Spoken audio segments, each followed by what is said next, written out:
Dr. Pegram, our first speaker, is going to give his lecture and then answer a few questions, and then he has to head back to clinic to see his breast cancer patients.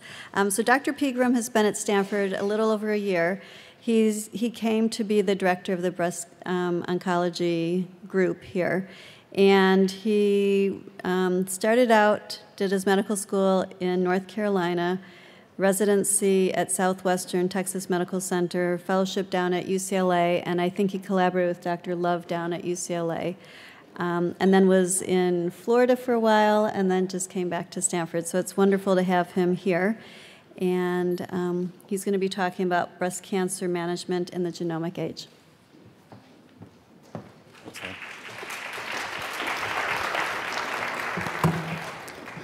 Thank you very much for the kind introduction, Lynn. What I've learned in the short time that I've been here at Stanford is the toughest thing about being a Stanford professor is that you always are given a hard act to follow. And so giving a talk right after Susan Love's is a huge challenge.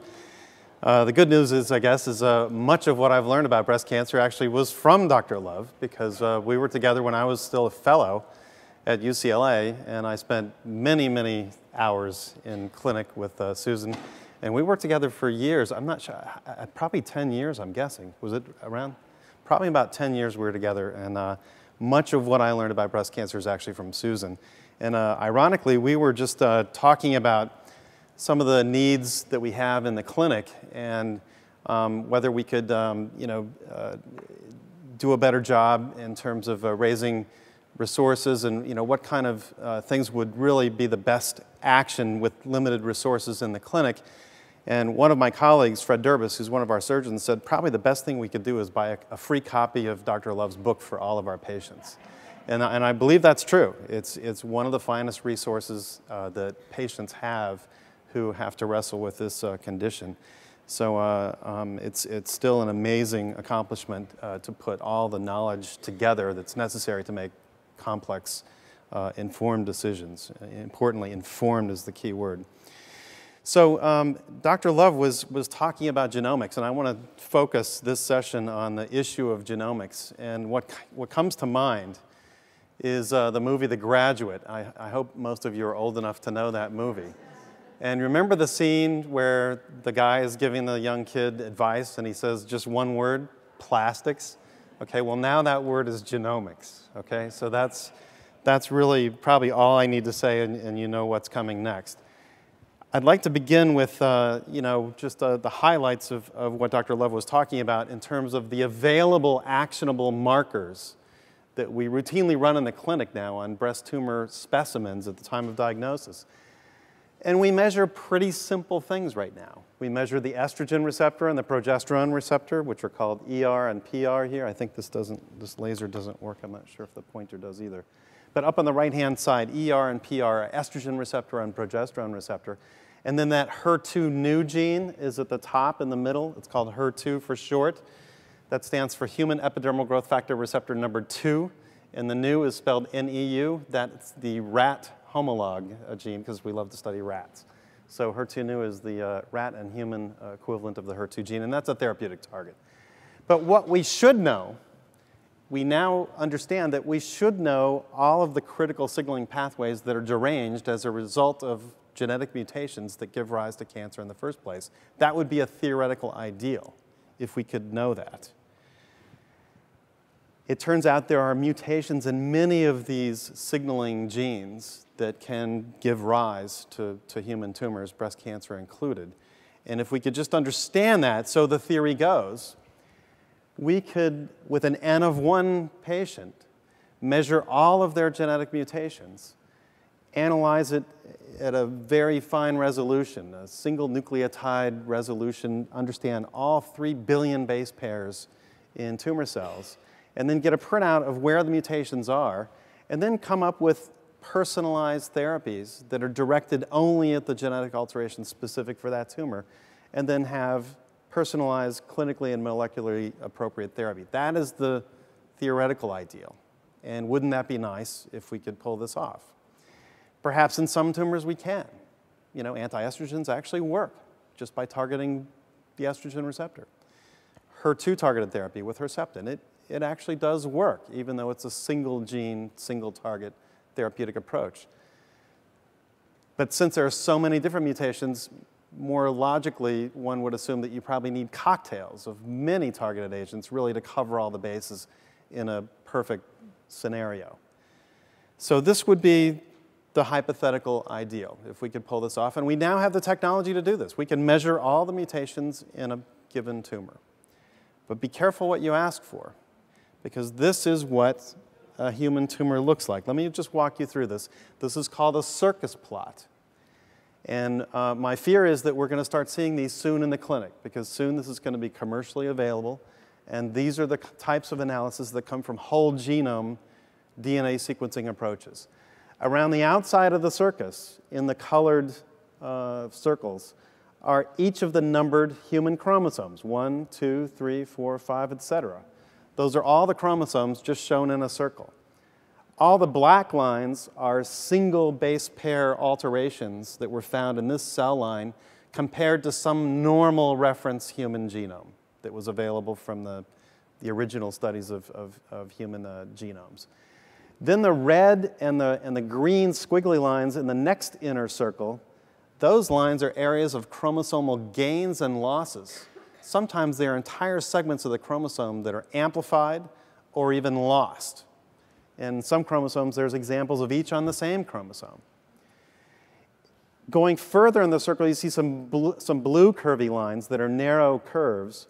Those are rearrangements. That's where part of the chromosome is broken off and become rearranged and reconnected aberrantly to the same chromosome. So those are intrachromosomal gene rearrangements. And then the red curved lines in the middle are interchromosomal gene rearrangements. Those are pieces of chromosomes that are broken off and become attached aberrantly to other chromosomes entirely. In this single cell line, there are 157 different chromosomal rearrangements. So which one of those is causing the cancer? Or is it a composite of all of them? We don't know. Turns out this cell line is ER positive and actually responds to anti-estrogens, remarkably. But these are the kinds of plots that we see in human cancer genomics at a single nucleotide resolution scale. And the Cancer Genome Atlas that Susan alluded to, these are the top-line data from that project. This is the first 500 or so breast tumors that were analyzed. And this is a list of all the genes that were mutated in those 500 odd cases. And just for your reference, I've drawn a red line at about the 10% frequency level. And you can see that there are only 4 genes that are mutated more than 10% of the time in human breast cancer. And all 4 of those were already known before the Cancer Genome Atlas study was done. P53, MAP3K1, GATA3, and PI3 kinase. All those were already known, actually, because they're fairly common. What we had hoped to find from this analysis, we had hoped to find a bunch more genes like that that are mutated frequently in breast cancer, because then we could make new targeted therapies directed against precisely those alterations. But what we found instead is we found lots of mutations in lots of different genes, and all of them are infrequent in composite. They're 1 or 2 percenters. Now that's frustrating as a person who's interested in drug development, because it takes upwards of about $1 billion to get a new drug approved by the US Food and Drug Administration. And that reality is completely inconsistent with this analysis. That will no longer work. We can't develop a new drug for all of these targets, although many of them look to be very interesting, and for the patients who have those particular alterations, it may prove to be very important. But that model won't work. We're going to have to do something more clever. So that was very sobering. The first time I saw this, I had the so-called peek and shriek response, which I think I learned from Susan. It's an old surgical lesson. If you see a disaster, then close up and move on. So here's an example of a rarely mutated gene in breast cancer, the HER2 gene that we told you about earlier today that can be amplified in about 20% of breast cancers. It can rarely actually be mutated by single base pair mutations in the middle of the gene, in the so-called kinase domain. That's the business end of this protein. It's the most important part of this protein. And there are several different mutations that can occur in different patients. So perhaps in those patients, we could target those mutations with an inhibitor of the kinase domain of HER2. And so we have a study underway right now to do just that. But let me show you how complicated this is going to be, because these mutations prove to be very rare. Only about 1.5% of breast cancers have this particular mutation. So how are we going to study that? Well, the number of patients needed to analyze, or the number needed to study, would be 1 over the frequency of the biomarker multiplied by the fraction of patients who are eligible for a clinical trial. You have to be fairly fit to meet the eligibility criteria that are required by regulators and ethicists, et cetera, in the medical center. And also, there has to be a fraction that are willing to participate in a clinical trial. Not everybody is willing to try a new experimental therapeutic agent. So in this example, let's say that the mutation of HER2 rate is about 2%. Well, 0.02 times 0.5 by 0.8 divided into 1, you have to screen about 125 patients to find 1 subject to participate in that trial. So that's going to be extremely complex, but we're going to try to tackle this. We have a number of centers that are interested in trying to do this as a proof of concept that this will have an impact, and we're the latest to sign on at our center, and we hope that we'll have more collaborators around the country or even around the world to try to do this. So the summary of the TCGA is as follows, and this is just a summary of the first 100 or so genomes that were analyzed.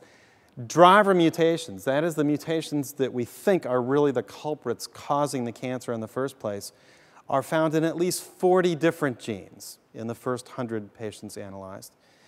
And there are 73 different combinations of driver mutated cancer genes. Some tumors have as many as 6 drivers. So there may be multiple driver mutations in a single case. So what if there were 2 drivers driving a breast tumor, and you wanted to come up with a cocktail of 2 targeted therapies specific for those alterations? And let's say they were both fairly infrequent drivers. How would you do that study? Well, the number needed to study would be 1 divided by, let's say, 2% for driver 1 and 8% for driver 2, multiplied by the fraction who are eligible and willing to give informed consent, assuming those are 50% and 80% respectively. We would have to screen nearly 1,400 subjects to treat 1 using the genomics model. That is probably not feasible, and 3 drivers would be impossible. So I agree completely with Dr. Love that the genomics, as the plastics of the 2010s, that is probably not realistic, unfortunately. As much as I really wanted it to be the case, when I started working in collaboration with the TCGA, we were hoping to find more HER2s, more PI3 kinases, more things that are easily druggable and frequent, but that is not going to be the case. The other issue that Susan rightly pointed out is that within a given tumor, if you sequence that tumor 188 times over, what you actually find is that there are pockets within the tumor that have different sequences and different mutations. In this example, published last year, there were 4 clones, if you will, of populations of cancer cells in the same primary breast tumor, an early stage breast cancer.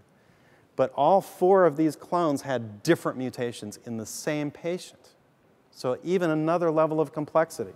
You can see these clusters here graphically, and that's easily detectable if you do what's so-called deep sequencing, where you sequence multiple times and then map all those sequences against the patient's normal DNA. So in actual fact, the genomic architecture of common human breast cancers really looks like this tree, where some of the cancer cells share mutations in 100% of the cells, while there are clusters that have only a fraction affected by certain mutations. And as an oncologist, if I knew that this patient had a mutation in a gene on this branch, well, I probably wouldn't be as interested in that gene, because if I cut off this branch by targeting this population, the rest of the branches will continue to grow. And that won't work. That would be ineffective. Even though it's genomically targeted, it would be ineffective. So these are the genes, logically, that would be the most appropriate therapeutic targets because they're common drivers and would accommodate all of the cells in the population and not just branches of the tree. So when I first saw this figure published, what came to mind was Darwin. And if you still don't believe in evolution, then this is another piece of evidence. And what I love about his notes is he wrote, you know, I think this is right. And that's true about genomics also. So here is a model for the development of breast cancer in humans over molecular time. Fascinating. It's this tree, again, with multiple clones, each with unique mutations within the same tumor. And what's sobering about this model is that here is the time of diagnosis. So by the time of diagnosis, even on a small mammographically detected lesion that hasn't spread to the lymph nodes, there are usually multiple clones with different mutations in the same primary breast tumor.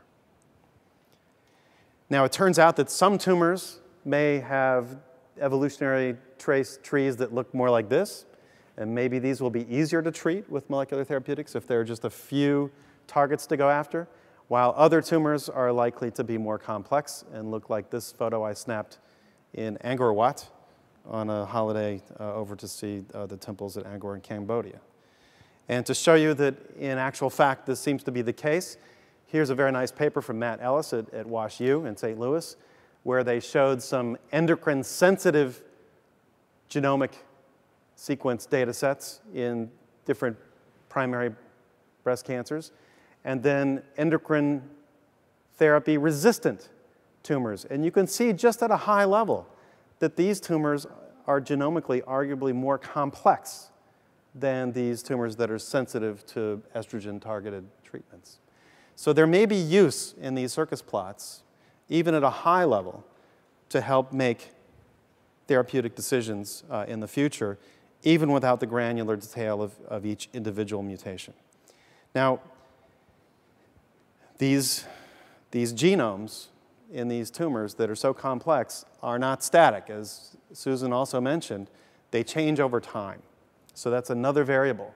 And just to show you an example of that from my laboratory, we took this breast cancer cell line called SKBR3, and we cultured it in the laboratory in therapeutic concentrations of a very effective drug that normally would kill these cells. We gradually increased the concentration and selected for resistant clones. The drug we used was called Neratinib, which is a HER2 kinase inhibitor, the kinds of drugs I was talking about earlier. And we developed these Neratinib-resistant cell lines.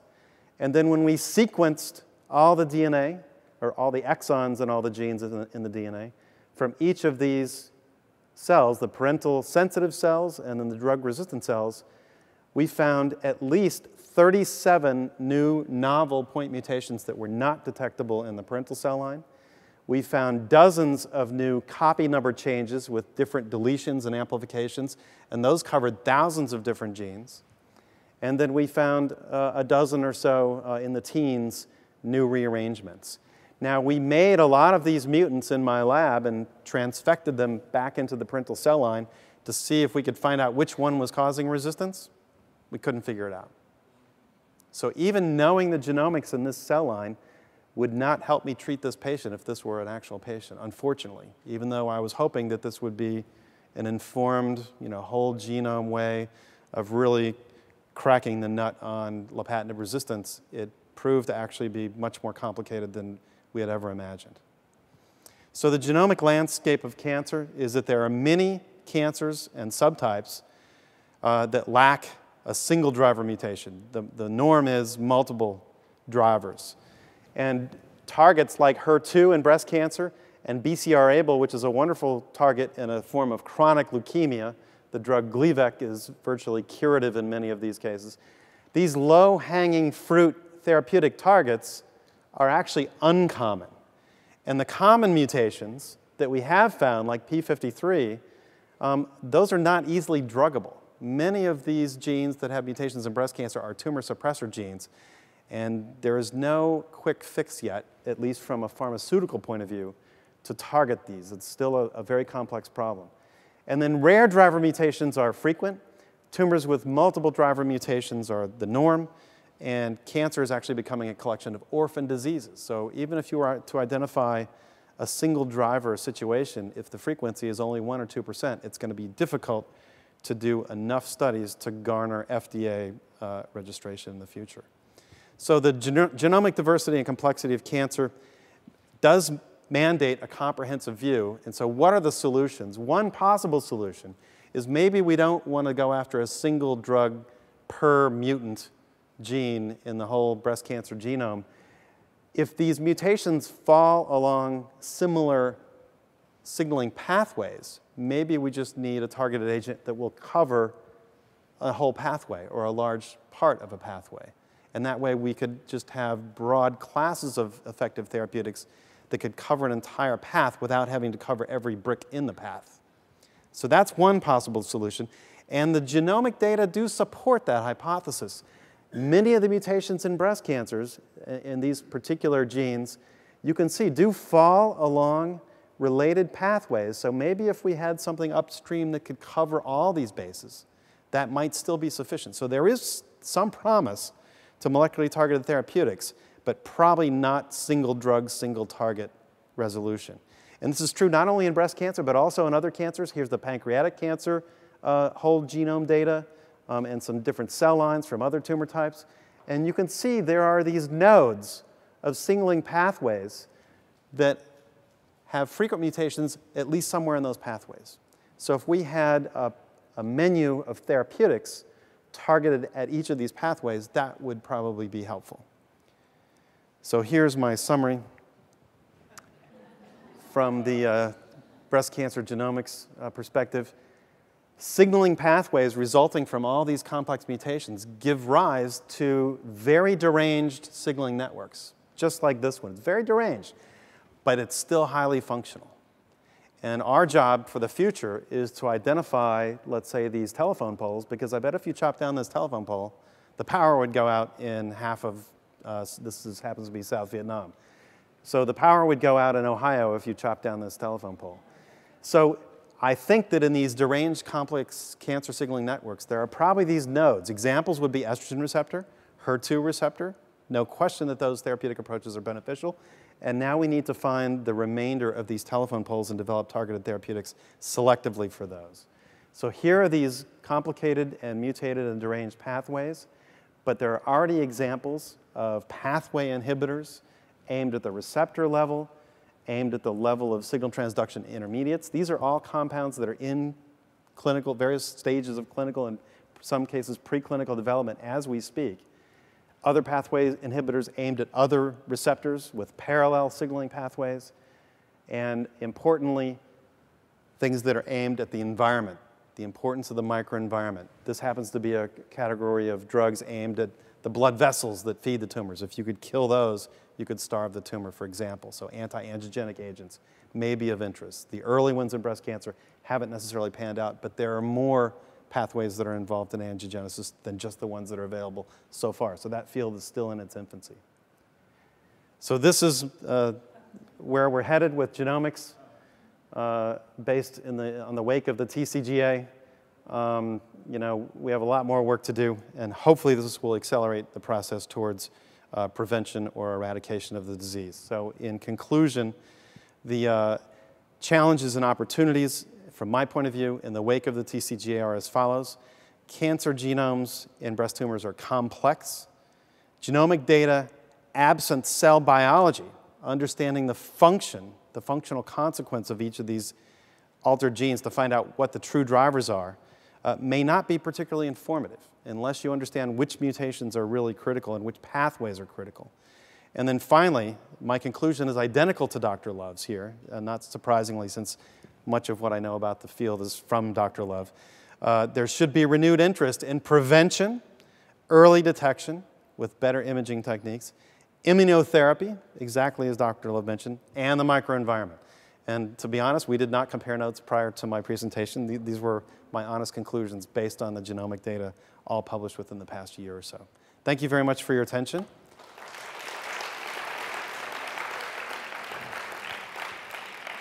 In a sort of departure from what's in the schedule, I'm actually headed back to clinic because I'm still in the middle of my clinic. And I would like to take a couple of short Q&A questions, if there are any now, and then there will still be the scheduled panel discussion at the end. Yes, please.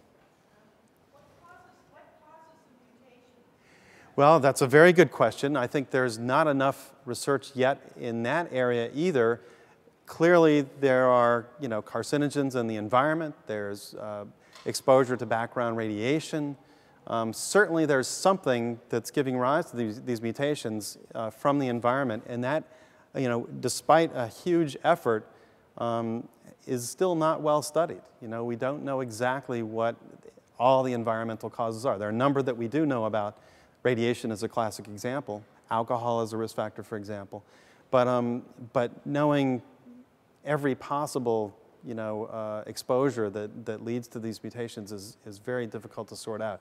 I think it's likely, in my view, given that every cell, every time it divides, has to make 3 billion perfect copies. What are the odds of that? I think there are probably mistakes made in each and every cell division. I mean, we know this is true because there's a whole suite of genes that are responsible for repairing DNA as it's being newly synthesized during the synthetic phase of cell division. So I think that probably every cell has some different sequence anomaly just from errors in normal replication even. Yes, please.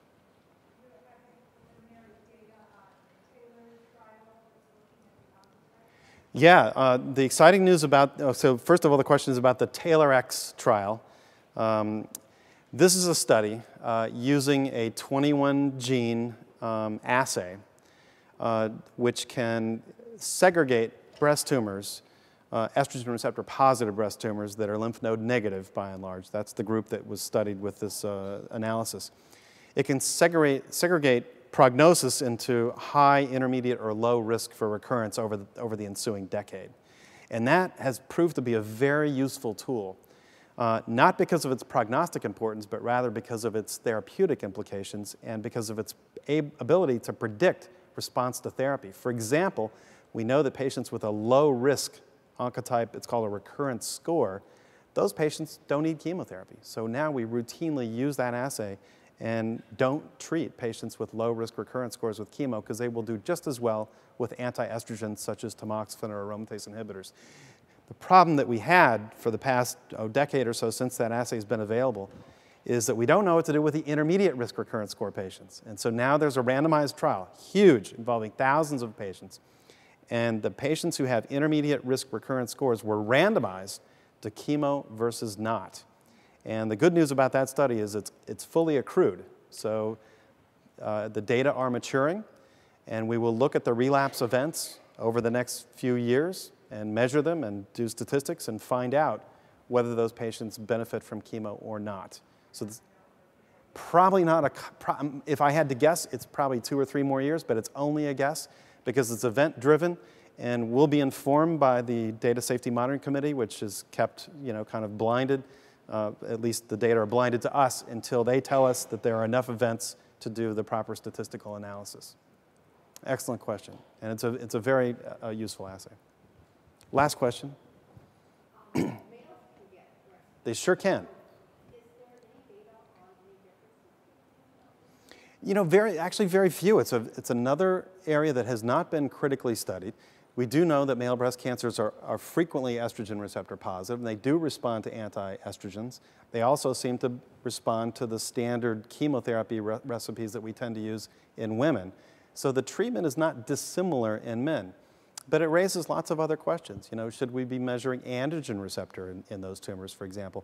We know that androgen receptor is expressed even in female breast cancers, and now we're about to start a study here at Stanford looking at drugs that target the androgen receptor for androgen receptor positive breast cancers. And it turns out there are a fraction of breast cancers that have that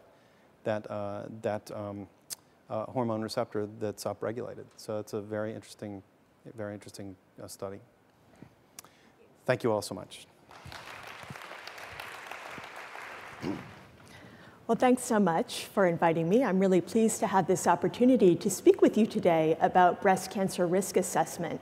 And it really has turned out to be a nice progression of talks today. I think we're really all touching on some very similar themes from slightly different perspectives. So I look forward to telling you about my thoughts and hearing your feedback on them.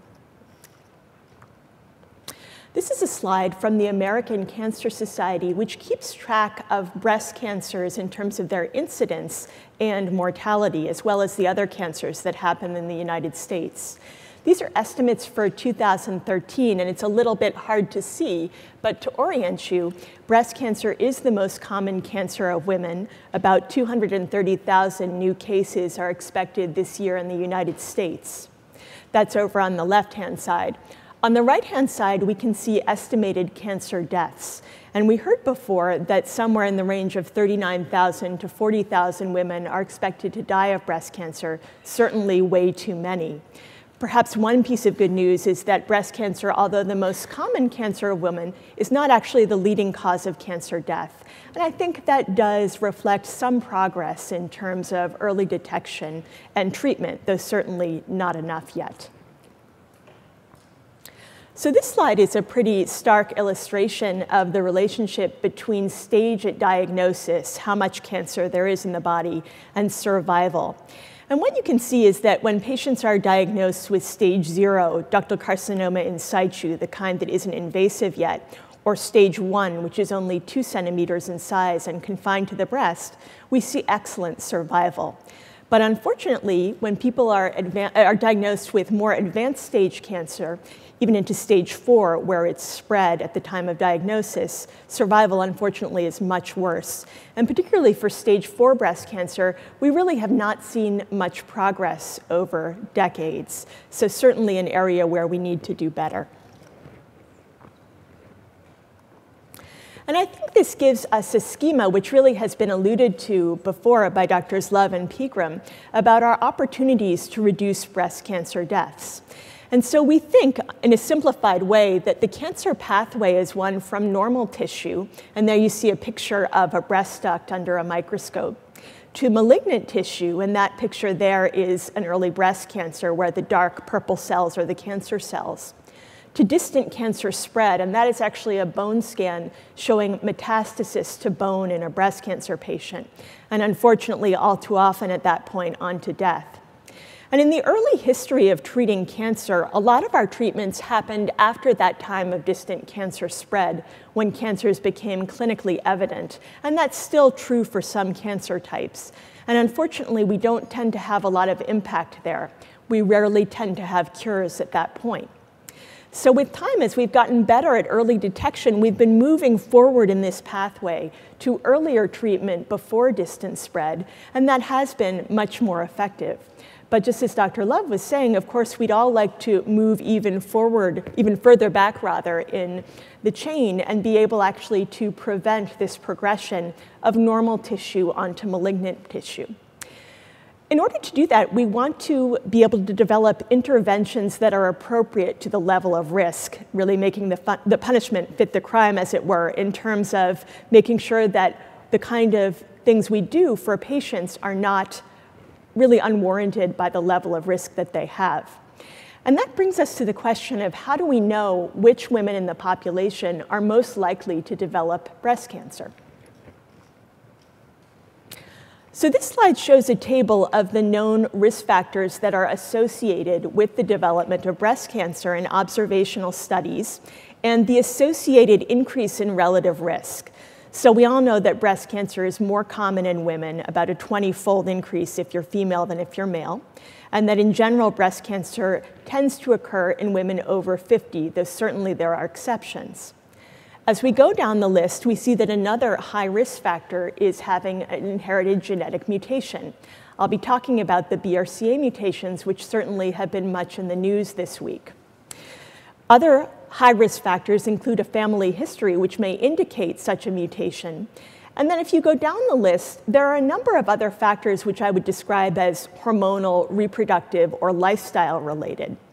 And so I think a conclusion here is that certainly on a population level, the most common breast cancer risk factors are ones that seem to relate to lifestyle exposures or reproductive exposures. But the highest magnitude risk factors seem to be inherited. And I think it presents a good argument for our paying attention to both of them when we think about addressing this problem. So as I mentioned, this slide gives a sense of the number of cases of breast cancer and ovarian cancer per year. And I include ovarian cancer because I'll be talking about some genetic syndromes, such as BRCA1 and BRCA2 mutations, where there are high risks of both cancers. You can see that in this pie chart of breast cancer on the left, most of the cancers fall into this light green group, sporadic, without any strong family history or known genetic cause. Another about 15 to 20% are in family clusters, maybe 1 or 2 cases per family. And about 5 to 10% fall into a strongly hereditary pattern, where we might see multiple cases in a family or maybe at very early ages. When we look at ovarian cancer on the right side, we see a similar ratio in terms of most cases being sporadic, but about 10 to 15% being associated with high-risk gene mutations. And so this slide gives a sense of the landscape of what we know about breast cancer genes, and to some extent ovarian cancer genes as well. It's a few years old now, but honestly things look pretty much the same in terms of how we conceptualize what's known. So to orient you on this slide, the y-axis, or the vertical axis, is relative risk, meaning if you have one of these gene mutations, how high is your risk for developing breast cancer?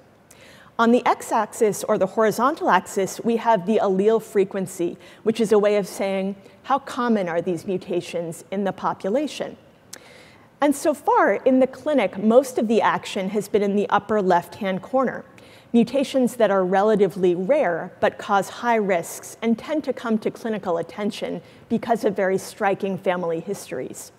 You can see there BRCA1 and BRCA2, breast cancer gene 1 and breast cancer gene 2, discovered in the mid-1990s, which are associated with breast cancer risks in range of 45 to 65% over a woman's lifetime, and ovarian cancer risks in range of 20 to 40%. And we think these BRCA mutations account for somewhere in range of 4 to 8% of breast cancer and 12 to 15% of ovarian cancer in the United States. So certainly the minority. We're all very interested in moving down this curve toward understanding more about the more common gene mutations which may allow us to help a larger number of women. And that's really an area that is emerging, that I would say is not 100% ready for clinical prime time, but is moving quickly into clinical practice. So stay tuned on that front. This slide shows a pedigree of the kind of family that we see in my practice in the cancer genetics clinic. And to orient you to this family tree, squares are men, circles are women. In this case, pink means diagnosed with breast cancer. And what you can see here with the arrow and the gray dot was a woman that we actually saw in our clinic. She was 32 and had developed breast cancer at the early age of 30. Her mother and her maternal aunt, who was her mother's twin, had breast cancer in their 20s. And their mother, her grandmother, had breast cancer at 31. This is obviously very striking, something you wouldn't typically expect to see. And it was no surprise that when we did a blood test for the BRCA gene mutations, we did find a BRCA1 mutation, which accounted for the high risks in this family. Again, quite unusual, but for the small proportion of women who do carry these mutations, it can provide an answer and offer some next steps in terms of managing risk. So I'm going to move on to talk about screening. And I'll start with talking about the general population, or what we think of as women at average risk. And as many of you know, the general standard of care has been mammography, an X-ray of the breast starting yearly at age 40. Now, there's a lot of controversy about this, about how well it works, when we should start, and I'm going to try not to wade into that controversy, at least till I finish the slides today, but happy to take questions about it. Clinical breast exam is also recommended, self-breast exam or breast awareness, and several different organizations do recommend this. But is this enough for women at high risk? And I think the answer there is no, for a few reasons. This slide shows 2 mammograms. On the left slide is a mammogram that is actually pretty good. It is light gray in color. It shows a non-dense breast. And it allows you to see the white breast tumor up in the corner. It would be nice if they all came with arrows. Unfortunately, they don't, but I'm not sure we even need it to see this breast cancer. By contrast, the image on the right is a dense breast, and you may have heard a bit about breast density in the newspapers lately. Basically, it means that it's hard to see much on the mammogram. Looking for a white tumor is a bit like looking for a polar bear in a snowstorm. And so in women with dense breast tissue, mammograms often don't work as well to find cancer. And as luck would have it, or fate would have it, in women who are at high risk and more likely to get breast cancer younger, in their 30s to 50s, breast density tends to be higher because it is often more common in young women. So that's a reason that mammogram alone often isn't enough for young women at high risk.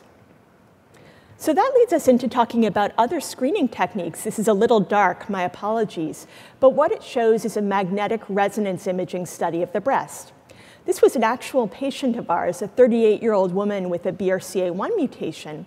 And on the left, you can see her mammogram, which is hard to see much, but basically it shows dense breast tissue. It was read as normal, but dense. When you look at her MRI image on the right, again, hard to see the outlines, there's a white spot in the middle. You can see with the red arrow there. And that prompted a biopsy, which did show an early cancer that was missed by the mammogram.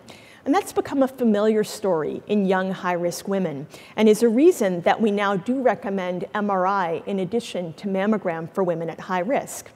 But of course, as I think was mentioned earlier, there's no free lunch in any of this, and MRI brings its own problems. It's very sensitive, it's very good at finding cancers when they're there, but it's not very specific, so it tends to have false positives. And the question is always, when is it worth it to do a sensitive test that may have false positives? Right now, the consensus has been that if your risk is about double the average, so the average woman's risk is about 1 in 8, if yours is 1 in 4 or higher, it's currently recommended to have MRIs in addition to mammogram. Not a hard and fast rule, but just an attempt to think about who might benefit from this technology. So I'll talk just briefly about some other factors for association with breast cancer risk and potentially some things that might help. These show some lifestyle choices that might perhaps have an impact. They include dietary choices, and I should have a slide here about weight gain because there is some evidence that maintaining a healthy body weight is probably important. Alcohol consumption has been a bit mysterious. Again, the effect seems to be relatively modest in comparison to other things and probably really only starts to kick in at more than a drink a day. Exercise does seem to be beneficial. So I think all of these play a role, but the magnitude of each is probably not as large as some of the other factors we think about. So I think all these things are good for what ails us, certainly good for cardiovascular disease and diabetes, and probably for cancer as well. But we still don't have a really good sense of exactly how much of these interventions or what kind are needed to make a big difference. So I'll move on to talk about some prevention strategies. And I'm going to start with surgical strategies for prevention. These are not often done, and as was mentioned by Dr. Love earlier, it would be nice if we could move beyond removing healthy organs to prevent these diseases. But for some people who are at very high risk, they may feel like the right thing to do. And it's certainly true that they're very effective in reducing the risk of developing breast and ovarian cancer. We think prophylactic mastectomy reduces a woman's risk by about 90 to 95%. And oophorectomy, removal of ovaries and fallopian tubes, reduces risk by about 80 to 90% for ovarian cancer. And if done before menopause, which is when it's recommended around age 40 for women with BRCA mutations, it does seem to reduce breast cancer risk as well, we think because of inducing early menopause, although we don't really know. So again, these are not options for most women. They're way too extreme for most patients, but for some, they may be the best options that we have right now. I'll move to talk briefly about medical strategies for prevention. And there are a few drugs that are approved by the Food and Drug Administration. And again, these are approved for women whose risk is in the ballpark of 2 times the average. That tends to be the threshold for thinking about things. And that might happen if a woman has a gene mutation, has a strong family history, or has a risk factor such as atypical hyperplasia, lobular carcinoma in situ on a breast biopsy. Those are some of the ways one could get there. And these drugs include tamoxifen and raloxifene. These are selective estrogen response modulators. Tamoxifen is used to treat breast cancer. And if you take them for 5 years, they can reduce risk by, on average, a third to a half. But there are toxicities that are of concern to women. About 1 in 1,000 would have a uterine cancer related to tamoxifen, and there is also a risk of blood clots. Not very common, but they do worry patients. Raloxifene appears fairly similar, perhaps a little bit less toxic. And then there are the aromatase inhibitors, which are drugs to treat breast cancer in postmenopausal women. One study so far has shown that they look good for prevention, but they do have side effects as well, joint aches, bone loss, and other symptoms that can be hard to deal with on a daily basis. So I think there are a lot of research priorities in this field, and I'll just touch on a few and provide a few examples. Certainly, we need to get better at refining our strategies for individual risk assessment so we can target our interventions better. We need to get better interventions moving beyond preventive surgeries and things like that in terms of both effectiveness and tolerability. And certainly, we want to understand the long-term impact on patients and society. So to provide just a few examples, our group at Stanford has been interested in a number of these topics. We were interested in the risk of a second cancer among breast cancer survivors. That's a reason why some women might choose bilateral mastectomy. And we studied this in about 5,000 breast cancer survivors a few years ago. And we actually found an interesting association with estrogen and progesterone receptor status. We found when the first cancer was hormone receptor positive, risk of a new breast cancer was about 2 times that of the average woman. But when a first breast cancer was hormone receptor negative, risk of any new cancer was about 3.6 times average, and of another hormone negative, about 10 times average. So it was an interesting finding. I think it raises questions, again, about genetic factors involved, and also perhaps about thinking of targeted screening or prevention strategies for these patients. More work needs to be done to figure this out, but it begins to address these questions. I'll also speak briefly about thinking about other genes to evaluate. You heard from Dr. Pegram about moving towards whole genome sequencing of the tumor. Here we're talking about whole genome sequencing in the blood of the genes that you were born with, not the genes that may have mutated in a tumor. This is a very busy slide that shows that there are a number of panels already available on the market that look at around 10 to 30 different genes that have been associated with cancer risk, and different ones can do that. I think the technology at this point is ahead of our ability to understand the meaning of this. We often get these results and we don't know how to interpret what they mean for a patient's risk. And I think a lot of work needs to be done in understanding how to use this information to take care of patients. That's a research interest of our group as well. We've also been interested in the question of guiding decisions about cancer prevention. And I and some of my colleagues a few years ago worked on developing a computer model. This is actually available online. It's brca.tool.stanford.edu. And this is a tool we developed for women with BRCA mutations where they can enter their mutation, BRCA1 or 2, and their age, and they can compare different strategies such as screening and preventive surgeries that they might consider to manage their cancer risks and compare the different outcomes. This is actually in use now, and it's been interesting to see the feedback of patients and doctors who are using it. And finally, our group and many others are quite interested in genetically targeted therapies. We know that BRCA-associated cancers have abnormal repair of genes, and this may be a strategy for targeting them. We recently finished a trial of triple-negative breast cancer, which you heard mentioned, combining chemotherapy with some novel agents, in this case Neratinib, and seeing a very good rate of response of getting rid of the tumor before surgery. So I think these sorts of studies are important to do with these targeted strategies. So I'll conclude by saying that I think inherited cancers represent a shift in the care paradigm toward risk-based interventions, and I hope a preview of the future of medicine. I think earlier intervention, we expect, will improve patients' outcomes, and ideally, we can modify some of what we learn in higher risk groups for the general population. So I'll stop here and join the panel when invited. Thank you.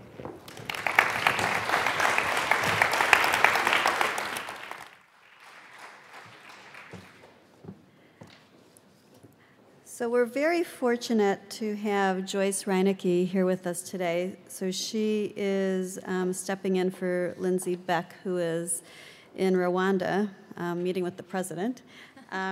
So Joyce is going to give you a perspective as being a cancer survivor herself, and she has been involved with Fertile Hope with Lindsay Knorr for many years, and she's now the Cancer and Fertility Advisor for the Livestrong Foundation, and she spends her time going around and educating people about quality of life for cancer survivors.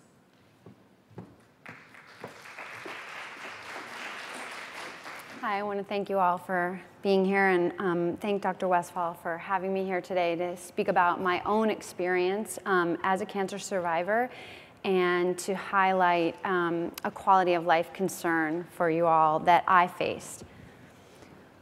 As I said, thank you to Dr. Westphal and I don't know how to pronounce the name of the center, Wisdom, for inviting the patient perspective, which I think is important in this discussion to get sometimes away from what gets a little bit technical and theoretical, and so that we put a face to it.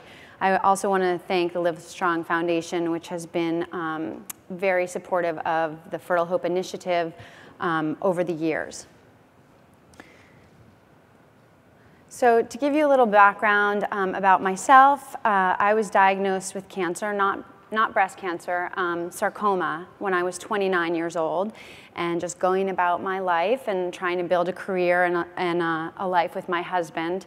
We had not even considered having children at that point in time, and I had no family history of cancer, really no knowledge of cancer whatsoever, or any kind of personal history of illness. So I had no interaction with the medical community really much up until that point.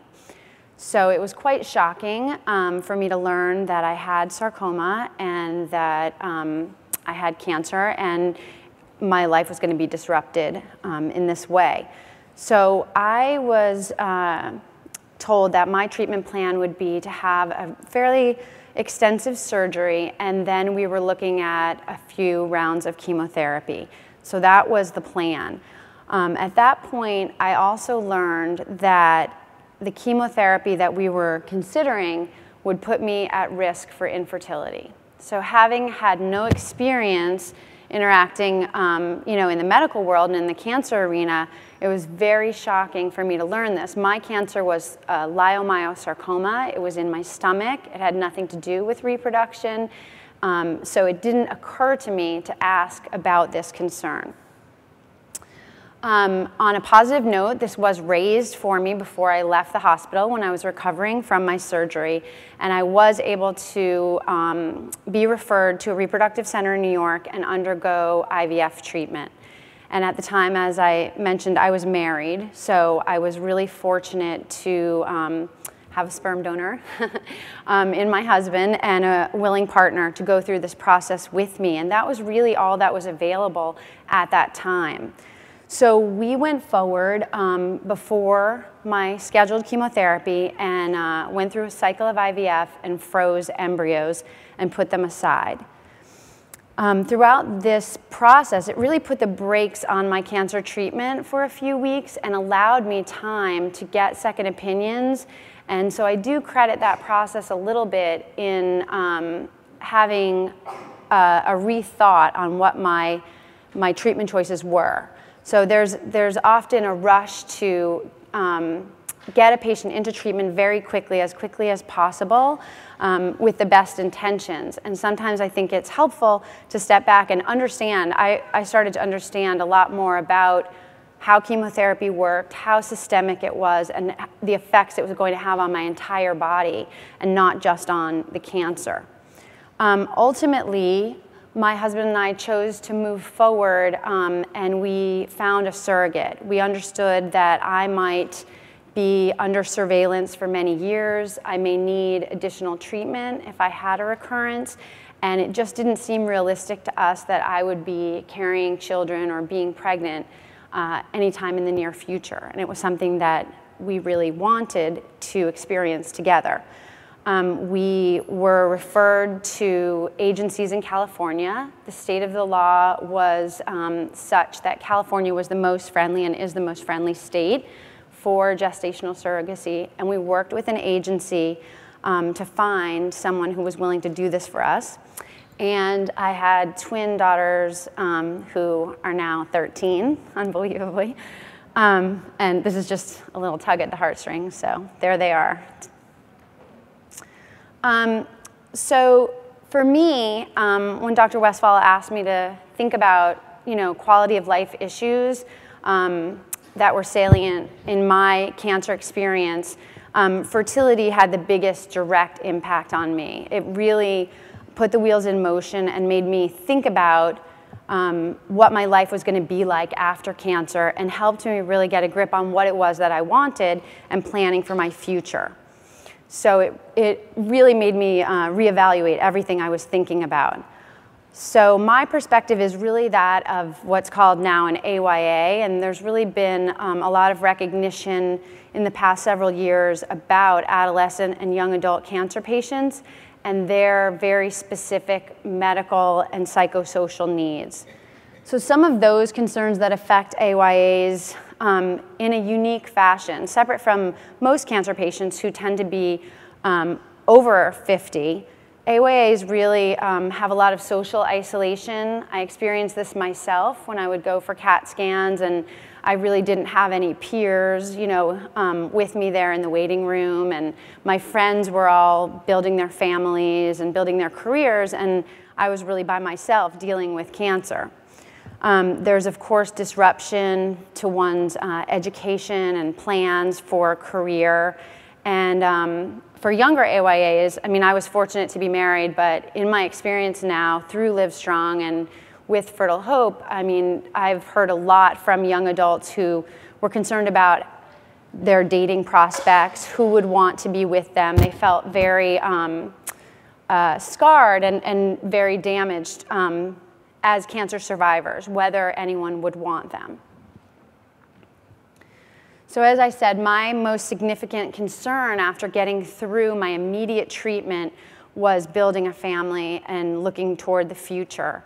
And this is really common for a lot of AYAs. There's a big psychological impact that the potential loss of fertility has on these patients. So there have been a lot of studies over the past several years that have shown this. And there's a lot of anger about feeling this is a second blow, that it's very unfair. You've already been diagnosed with cancer, your life's under threat, and now you also may not be able to have a family.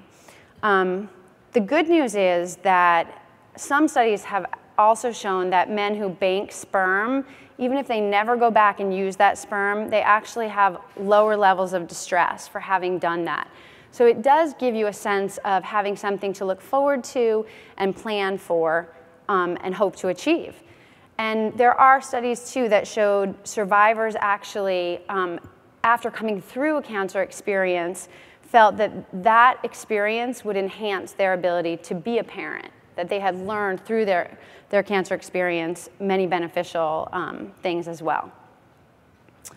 So there's a growing need, and there has been over the past several years, there's a need to address this particular quality of life issue, and that's for some really good reasons. Survivorship rates are up, and there's been really a survivorship movement looking at cancer patients not just from the moment that they're diagnosed and in their medical treatment, but what happens to them once they're released from treatment. What are their ongoing medical and psychosocial needs?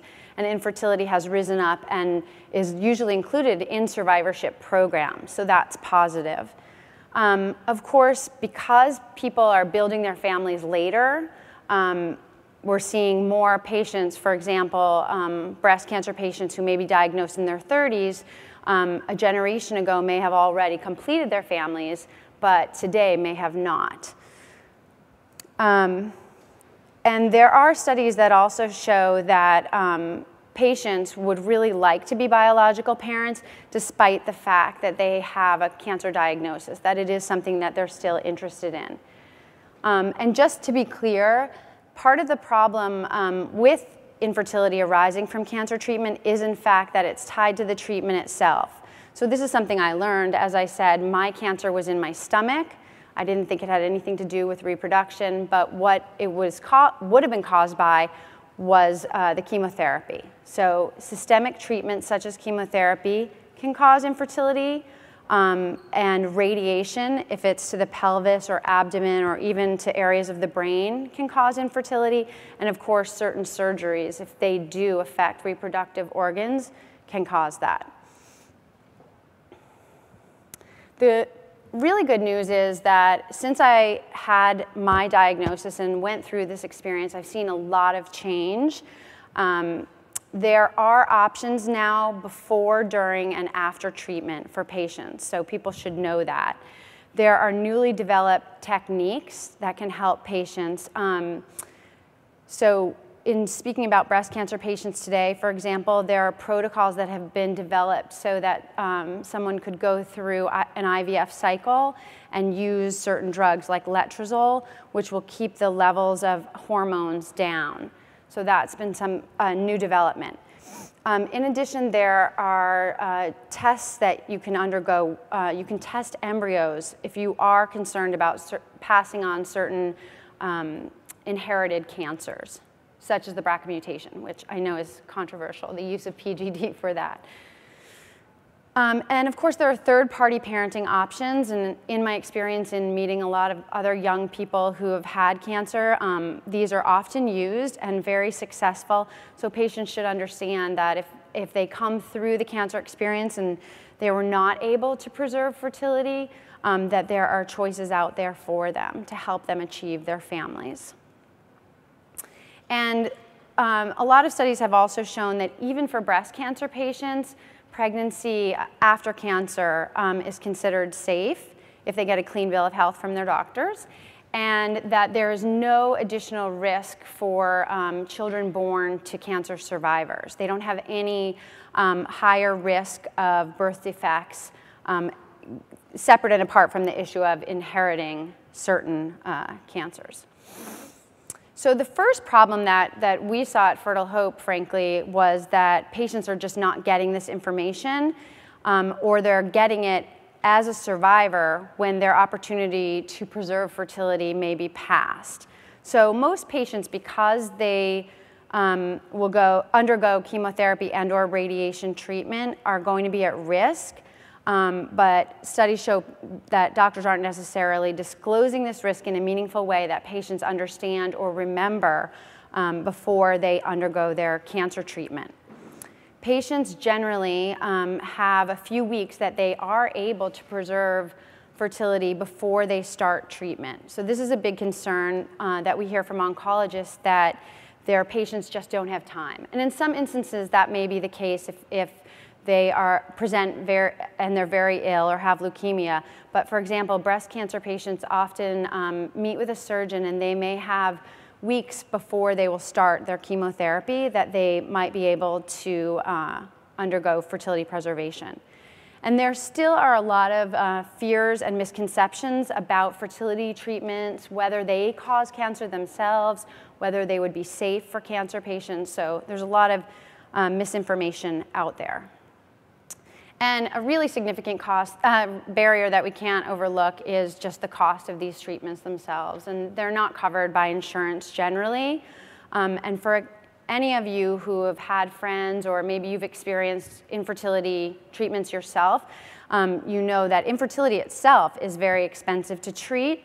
But for cancer patients, they're at a significant disadvantage in that they don't have time to save money or plan.